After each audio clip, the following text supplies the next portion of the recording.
voy a explicarles las expresiones de la función cuadrática. La función cuadrática se puede expresar de tres formas distintas: de la forma polinómica, de la forma canónica y de la forma factorizada. Fíjense que la forma polinómica es la que hemos estado trabajando, ya que es cuando nosotros tenemos el polinomio de grado 2, ¿sí?, en el que nosotros íbamos graficando. Ahora también vamos a empezar a trabajar con la forma canónica, que para esto, para poder encontrar, o sea, lo que vamos a ver acá es que fíjense que dice A, X, B y B. ¿Qué significa X, B y B? Recordemos que es lo que sería el vértice, ¿sí? O sea que cuando yo quiero pasar de la forma polinómica a la forma canónica, yo voy a tener que buscar el vértice para poder reemplazar esta fórmula, ¿sí? Y si yo quiero hacer de la forma canónica a la forma polinómica, lo que voy a tener que hacer es aplicar. Acá fíjense que tenemos el cuadrado de un binomio. Voy a tener que aplicar el cuadrado del binomio, hacer una distributiva y trabajar algebraicamente para poder llegar a la forma polinómica. Fíjense la forma factorizada. Lo que sería la fórmula dice f de x igual a a por x menos x1 por x menos x2. Fíjense que x1 y x2 son las raíces. Por lo tanto, cuando yo quiero pasar de la forma polinómica a la forma factorizada, tengo que buscar las raíces. Y si lo quiero hacer al revés, yo lo que debo hacer es aplicar propiedad distributiva para poder llegar a la forma polinómica. Tienen que tener en cuenta que lo que está resaltado en amarillo es lo que se reemplaza de la fórmula. Lo otro se deja como está, ¿sí?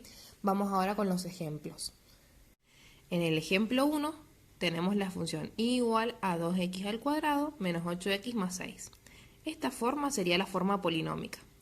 Para pasar a la forma factorizada, ¿sí?, que fíjense que la forma factorizada, yo lo que tengo que hacer para pasar de la polinómica a la factorizada es buscar las raíces. Por lo tanto, hacemos la fórmula de las raíces, ¿sí?, y una vez que trabajamos algebraicamente, se obtiene que la raíz es 3 y 1. Por lo tanto, vamos a trabajar con la fórmula de esta con la fórmula de la forma factorizada, que fíjense que es f de x igual a a por x menos x1, en donde dice x1 yo tengo que poner el valor de la primera raíz, por x menos x2 tengo que poner el valor de la segunda raíz. Y a, recuerden que nosotros cuando empezábamos a trabajar con la función en la forma polinómica, teníamos que a era el término que estaba con la x al cuadrado, o sea, con el coeficiente principal sería este polinomio. B era el término lineal, ¿sí?, el número que acompaña a la x, que sería en este caso menos 8, y C sería 6. Entonces, como la fórmula nos pide a, nosotros tenemos que ocupar el 2. Por lo tanto, va a ser 2 por x menos, y en el x1 coloco la primera raíz, por x menos x2, coloco el número que obtuvimos en la segunda raíz. Y así pasaríamos de la forma polinómica a la forma factorizada.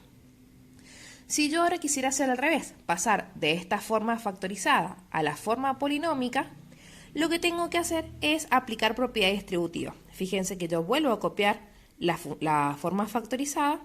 ¿Y qué voy a hacer primero? Voy a aplicar la propiedad distributiva de los paréntesis. El 2 lo voy a bajar igual y voy a aplicar la propiedad distributiva acá, en donde yo tengo que multiplicar a x por x y a x por menos 1. ¿Sí? Entonces fíjense que x por x es x al cuadrado y x por menos 1 es menos x. Y ahora multiplicar al menos 3 por x y por menos 1. Entonces sería menos 3 por x menos 3x. Y menos 3 por menos 1 es más 3.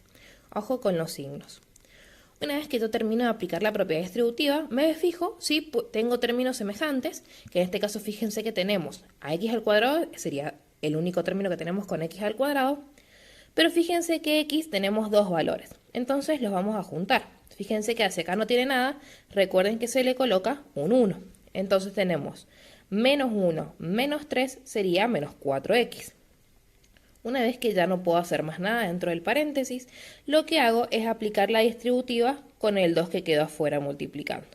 Entonces yo tengo que multiplicar a 2 por x al cuadrado, entonces nos quedaría 2x al cuadrado, a 2 por menos 4x, que nos quedaría menos 8x, y a 2 por 3, que nos quedaría 6. Entonces así yo pasaría de la forma factorizada a la forma polinómica. Y fíjense que nos termina dando el mismo resultado que teníamos inicialmente, ¿sí? O sea que lo que hicimos está bien. Esa sería la forma.